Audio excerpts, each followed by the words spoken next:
general agreement with that addiction in general is something which is dangerous of all types, whether it be alcohol, whether it be money, whether it be drugs.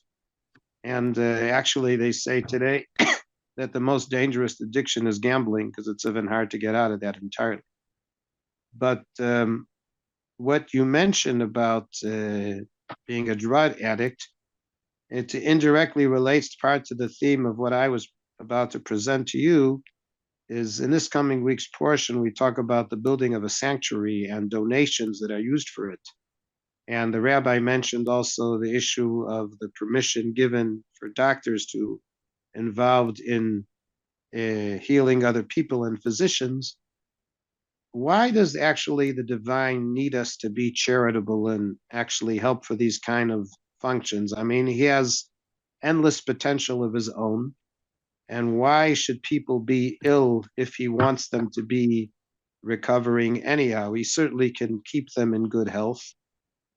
One of the leading German Jewish scholars in the 19th century, Samson Raphael Hirsch, said the word stakar, charity, comes from the word tzedek, justice.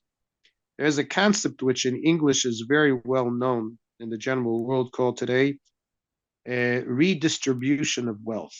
Namely, there are people that are more affluent than others, and this is purposely done so that the affluent have a challenge to show their ability to become charitable, and those who are less fortunate financially have to be able to live up to proper religiosity despite the fact that they are underprivileged, relatively speaking. I'm using that expression today because what people today consider to be relatively poor 60, 70 years ago was more than middle class.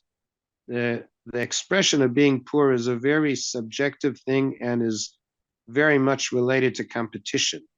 But it doesn't mean that people that today who are not necessarily high class would have been considered poor 40, 50 years ago. Not at all. So things actually change in that respect all the time. And yet, that challenge of the more affluent to be kind and to act with justice, and those who are less fortunate to remain to completely strong believers, is very essential to the religious process and part of the challenge that God has given the human being in trying to upgrade himself. And after the revelation at Sinai, which includes the judicial system, we find within that portion dealing with the judicial system, surprisingly, the laws of the Sabbath and the festivals are mentioned there as well. Even the sabbatical year once every 7 years in the land of Israel is mentioned for the first time in the Torah, actually in the Jewish legal system, which is quite fascinating because one would think that the Sabbath, the festivals, and the sabbatical year are primarily between man and God, whereas the legal system, which is shared by mankind as a whole, is a very classical man-to-man type of setup. But in actual fact, when you think about it more in depth, the real way to handle being charitable and to handle the idea of having a good legal system is when we are less addicted to our possessions. Well, somebody used expressions that we are prisoners of our own possessions. When we can't even take one day off from work in favor of upgrading ourselves spiritually, we become addicted to money. If every second decision that we make in our lives is whether it's worth it financially or not, we don't really have the ability to enjoy our lives. And that balance between being very obsessive financially and yet at the same time to be charitable and kind to other people is part of the challenge that we have. And in the Ten Commandments itself, for example, that one shall not covet and one will not steal and one will not commit homicide, one would think that these are not on the same level. Homicide is a terrible thing. Theft is being very unethical.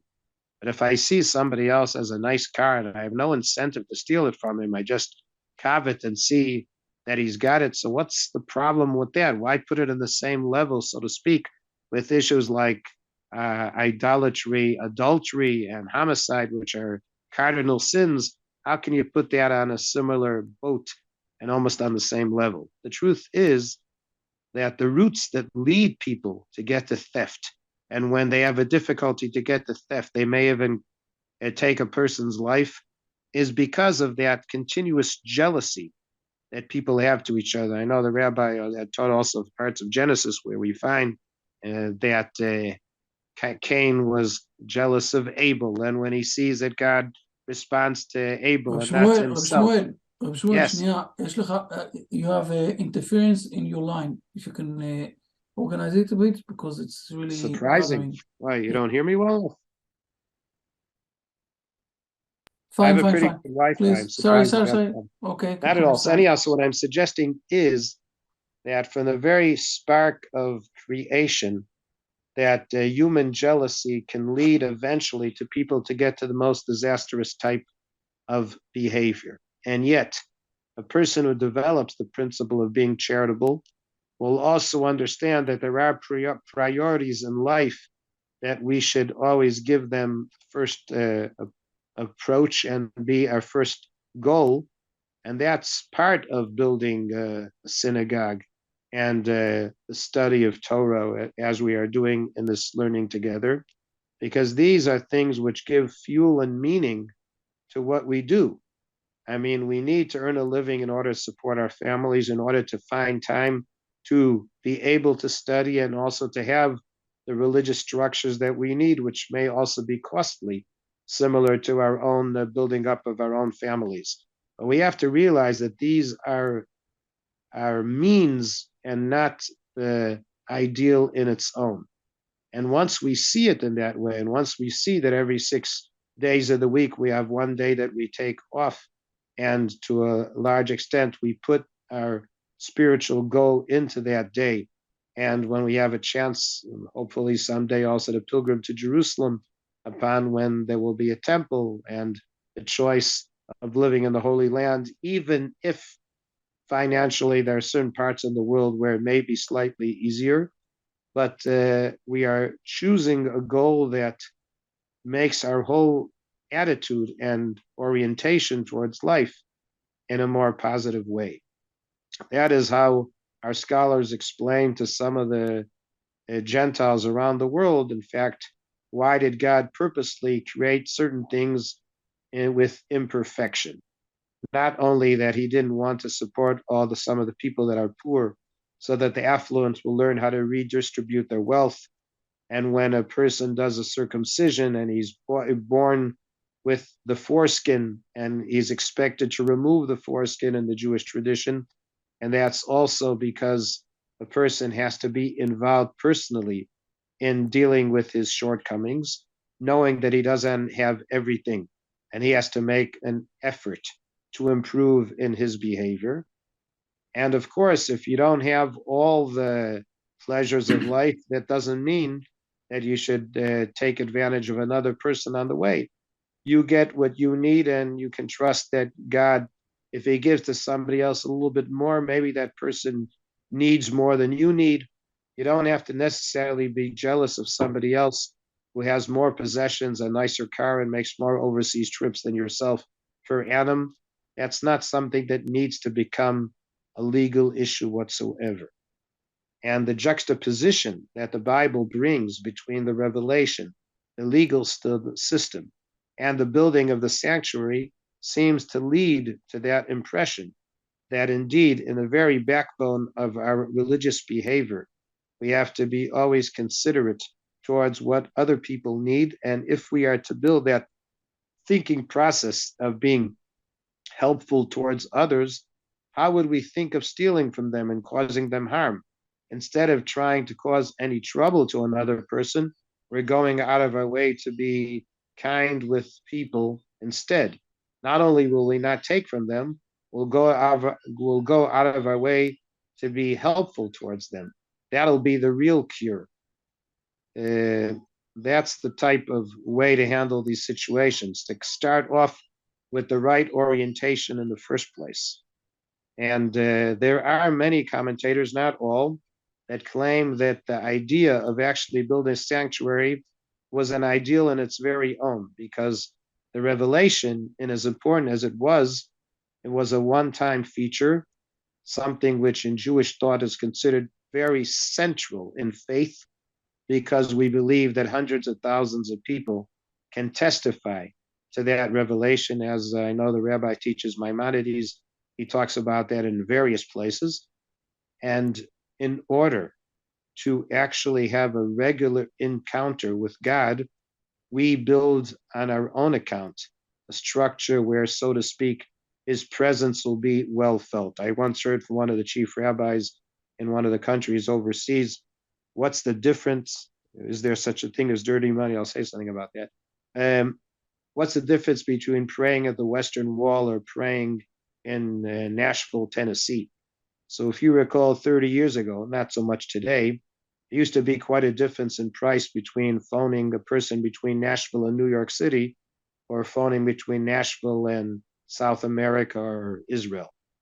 That used to be an international call, whereas phoning within the United States was merely a local call. And to that end, what I'm suggesting is that the divine presence in the Holy Land is more obvious than elsewhere. And if we want to perpetuate the connection between us and God, similar to the revelation, which was his appearance, we have to try to make an effort from our side to bring him in. And part of our belief that God is a very ethical God and he wants us to be kind and honest amongst ourselves, he says the following: I'll be happy to dwell amongst you, but there is a prerequisite which needs to be met. And that prerequisite is that we will be ethical and honest between us, and then he'll be happy to be amongst us as well. Even in our own families, when there's peace between husband and wife, the divine presence is felt. When there's peace within the nation, the divine presence is felt. And when we act in decency towards each other with less jealousy and crime, much the same. Dirty money, as you're saying, would be money that is achieved in ways that are unethical and also causing somebody else pain on the way.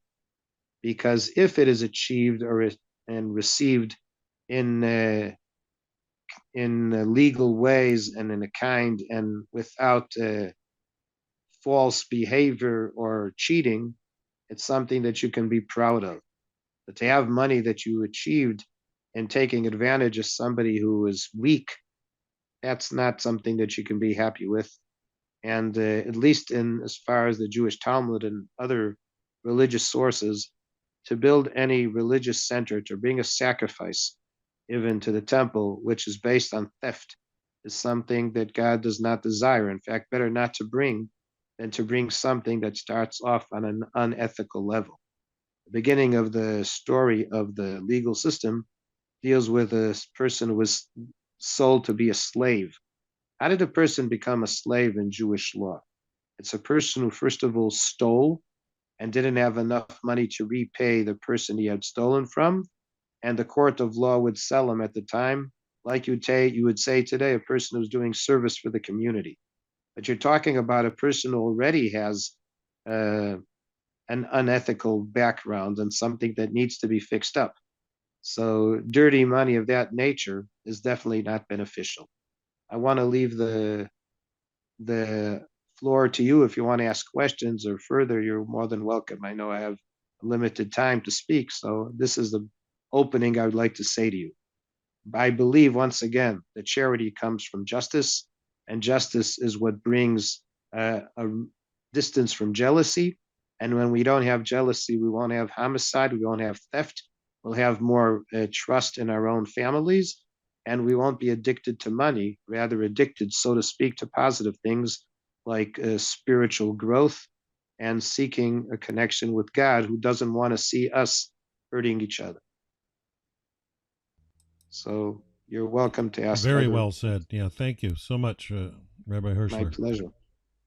Great pleasure. We see more and more in these day and age that question that you kind of brought up, the difference between equality and equity, and we're seeing a lot of things stripped from, say, the middle class in the name of equity, and yeah, rather than just being, equal opportunity. No, it's you have more, so we're taking from you to give to those in need, and that's becoming more and more alarming in the West here for sure.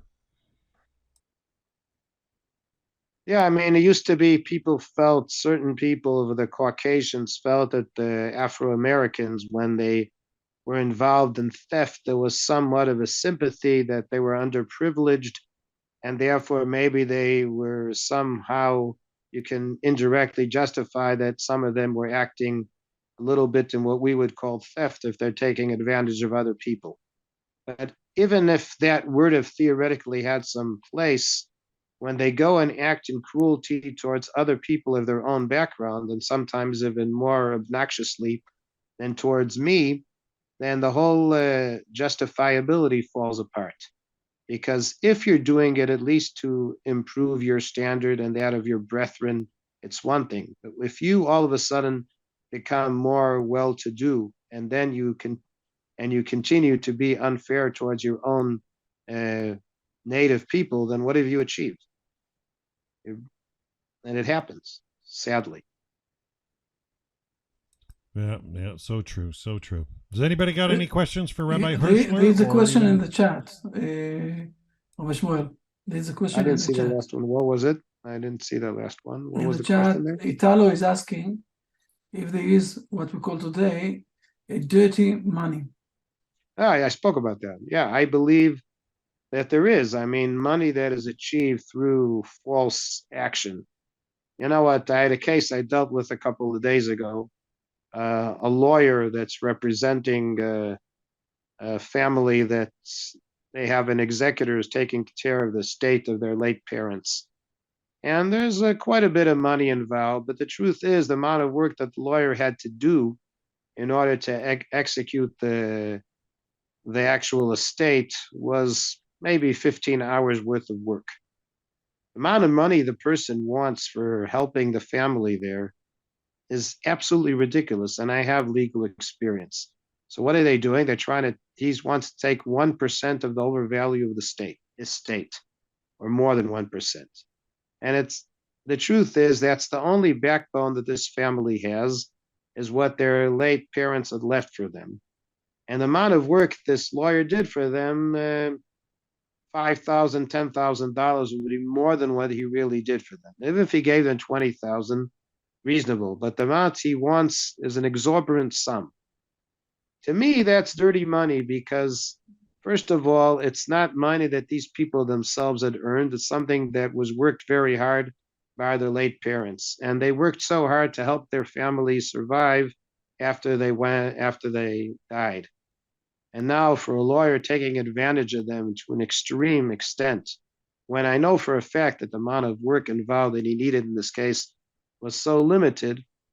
So these kind of things irritate me, because here's an opportunity to be kind to people who feel sad enough that they lost a parent just recently. It was an opportunity to help them to build up their own families. So you'll make some money elsewhere, but why take advantage of people at a time of being sorrow? These kind of things are what I call dirty money, if you ask me. I don't know if legally what he's doing is illegal, but it's certainly taking advantage of people at a time of weakness.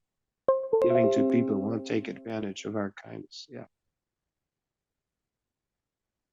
Fair enough. Thank you very much, Rabbi Shmuel. Okay. My absolute pleasure. There's another thing here with Italo. Yeah, the slavery has always been something which perturbed. I was born in Illinois, and Abe Lincoln used to be part of our upbringing and thinking about the Civil War and the fight against slavery, something which requires a lot of thoughts. How for such a long time, a country that has believed in democracy, it took such a long time to overcome this behavior. Something to think about, I admit. Rabbi Schmuel, Collins Ubido has a question there on the chat, and it's really relevant myself. He says, how do we deal with continual giving to people who want to take advantage of our kindness by always returning with more demands? for me, this is a frustration. I have a difficulty. I think, as we read about Jacob today, sending the angels to Esau, how he didn't learn from Laban. We see here in the West an awful lot of people that use what is known as dark psychology to try and manipulate circumstances to their own advantage. But yeah, Collins had that question. How do we deal with continual giving to people who want to take advantage of our kindness? Colin's point is extremely valid, and so is yours. In fact, I don't know if Rav Chaim could mention in one opportunity, there is a prayer that we say in Hebrew at the end of the morning service, which actually is a request that we shall be approached for charity by decent people and not by indecent people. We have one of the faiths that Judaism believes in the period of the desert. There was the manna that came down for 39 years, and it came, like you were speaking earlier about, in an equilibrium. And when people start to take advantage of others who are charitable and they don't need it, and they're abusing, and as a result, people that really need are not getting, and you are exposed to that, the frustration is 100%. I'll tell you one secret. When a person approaches me for charity and he's smoking or smells of alcohol, I rarely give. There are certain things which I'm not tolerating. If the person is smoking in my face and asking me to support them, for cigarettes, I'll be happy to buy them breakfast in a supermarket for the equivalent of $50 and give it to them, the food, directly. But to buy things that are unhealthy, which I don't even bring into my own house, I don't see any incentive to support people addicted to alcohol or cigarettes. These are things which I don't. What about dark psychology? Like you mentioned the story of the lawyer, and we've seen that. And if you've ever been involved with being taken advantage of by a lawyer, I mean, they use a lot of dark psychology to manipulate the hours being billed, and I find it just atrocious. I have no toleration for those that use dark psychological tactics. It's just wicked. Absolutely. It's what they call in this country white collar crime, because these people don't, they don't break into a bank or steal in a supermarket. They do it in a much more sophisticated way, and they know how to take advantage of people in a situation like that. And at one moment, they just grab $1 million. It's disgusting, and it's so distant from what Judaism was about and still is about. You're right. It is a real problem. Okay. Thank you very much. I think this is enough for tonight. We've learned a lot. Again, you know our emails and everything else. If you have any more questions along the week, you can send us, and we'll try to refer back. And thank you very much. Thank you also very much, Rabbi Schmuel, Look forward to see you again operating next all of the Sunday. things.